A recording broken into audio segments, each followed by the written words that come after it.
Study point 7 में आपका स्वागत है। हम आज कक्षा 10 भौतिकी अध्याय 1 प्रकाश का परावर्तन का अगला भाग पढ़ेंगे। इस वीडियो में हम प्रकाश का परावर्तन के नियम और गोलीय दर्पण के बारे में सरल भाषा में समझेंगे।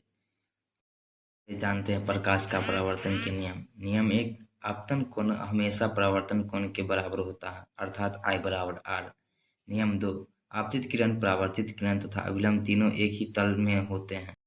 जानते हैं गोलीय दर्पण क्या होता है। जिस दर्पण की परावर्तक सतह किसी गोले के भाग के समान होती है उसे गोलीय दर्पण कहते हैं। गोलीय दर्पण दो प्रकार के होते हैं, अवतल दर्पण तथा दूसरा उत्तल दर्पण। अवतल दर्पण, जिस गोलीय दर्पण की परावर्तक सतह अंदर की ओर होती है उसे अवतल दर्पण कहते हैं। इसमें फोकस और वक्रता केंद्र दर्पण के सामने स्थित होते हैं। दूसरा, उत्तल दर्पण, जिस गोलीय दर्पण की परावर्तक सतह बाहर की ओर होती है उसे उत्तल दर्पण कहते हैं। इसमें फोकस और वक्रता केंद्र दर्पण के पीछे स्थित होते हैं। अब बात करते हैं अवतल दर्पण के उपयोग की। अवतल दर्पण का पहला उपयोग शेविंग मिरर या मेकअप मिरर के रूप में किया जाता है।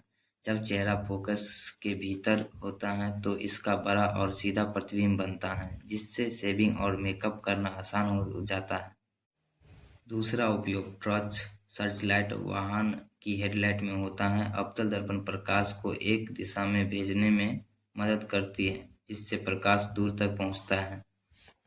तीसरा उपयोग सोलर कुकर में होता है। यह सूर्य की किरणों को एक बिंदु पर एकत्रित करते हैं, जिससे अधिक ऊष्मा उत्पन्न होती है और भोजन पकाया जाता है। जानते हैं उत्तल दर्पण के उपयोग।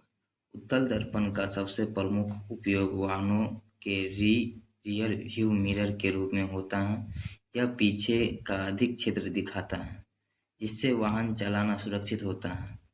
दूसरा उपयोग सड़क के मोड़ और चौराहों पर किया जाता है, ताकि चालक दूर तक आने वाले वाहनों को आसानी से देख सके। तीसरा उपयोग बड़ी दुकानों, मॉल और सुपरमार्केट में सुरक्षा दर्पण के रूप में होता है। इससे एक ही स्थान से बड़े क्षेत्र पर निगरानी रखी जा सकती है। समझते हैं अवतल दर्पण और उत्तल दर्पण में अंतर। अवतल दर्पण की परावर्तक सतह अंदर की ओर मुड़ी होती है, जबकि उत्तल दर्पण की परावर्तक सतह बाहर की ओर मुड़ी होती है। अवतल दर्पण प्रकाश किरणों को एकत्रित करता है, जबकि उत्तल दर्पण प्रकाश किरणों को फैलाता है। अवतल दर्पण का फोकस और वक्रता केंद्र दर्पण के सामने होता है, जबकि उत्तल दर्पण का फोकस और वक्रता केंद्र दर्पण के पीछे होता है। अवतल दर्पण वस्तु की स्थिति के अनुसार बड़ा, छोटा, सीधा या उल्टा प्रतिबिंब बना सकता है। वहीं उत्तल दर्पण हमेशा छोटा, सीधा और आभासी प्रतिबिंब बनाता है। हम जानते हैं प्रतिबिंब क्या होता है। जब किसी वस्तु से आने वाली प्रकाश किरणें दर्पण से परावर्तित होकर हमारी आंखों तक पहुंचती हैं, तब हम उस वस्तु का जो रूप दिखाई देता है उसे प्रतिबिंब कहते हैं। प्रतिबिंब मुख्य रूप से दो प्रकार के होते हैं। पहला वास्तविक प्रतिबिंब, दूसरा आभासी या काल्पनिक प्रतिबिंब। अब बात करते हैं वास्तविक प्रतिबिंब की। वास्तविक प्रतिबिंब वह होता है जिसे किसी पर्दे पर प्राप्त किया जा सकता है। इसकी मुख्य विशेषताएं हैं। इस पर्दे पर प्राप्त किया जा सकता है। यह सामान्यतः उल्टा होता है। यह वास्तविक प्रकाश किरणों के मिलने से बनता है। अवतल दर्पण में वस्तु फोकस से बाहर रखने पर वास्तविक प्रतिबिंब बनता है। अब जानते हैं आभासी या काल्पनिक प्रतिबिंब। आभासी प्रतिबिंब वह होता है जिसे किसी पर्दे पर प्राप्त नहीं किया जा सकता। इसकी मुख्य विशेषताएं हैं। इसे पर्दे पर प्राप्त नहीं किया जा सकता है। यह हमेशा सीधा दिखाई देता है। यह प्रकाश किरणों के पीछे की ओर बढ़ाने पर बनता है। उत्तल दर्पण हमेशा आभासी, सीधा और छोटा प्रतिबिंब बनाता है। अवतल दर्पण भी तब आभासी प्रतिबिंब बनाता है जब वस्तु फोकस और दर्पण के बीच रखी जाती है। अब दोनों में अंतर समझ लेते हैं।